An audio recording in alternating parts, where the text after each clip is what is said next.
Hi there, I'm going to show you how to replace the battery in this Mazda key fob. You're going to need a small flat tip screwdriver. This is a 3.0, and you're also going to need one of the 1620 batteries, and you can get both of these off Amazon.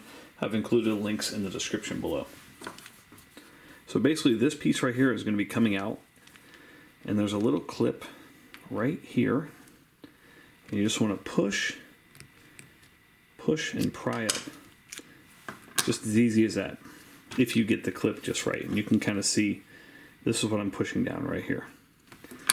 Once you have these separated, there's a little notch right here, and you want to stick your screwdriver there and gently pry these two halves apart.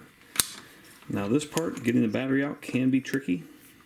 So I'm going to put it right in this corner here, pry out the dead battery. And your new battery goes in positive side facing downward as it shows here. Press that in, clip these back together,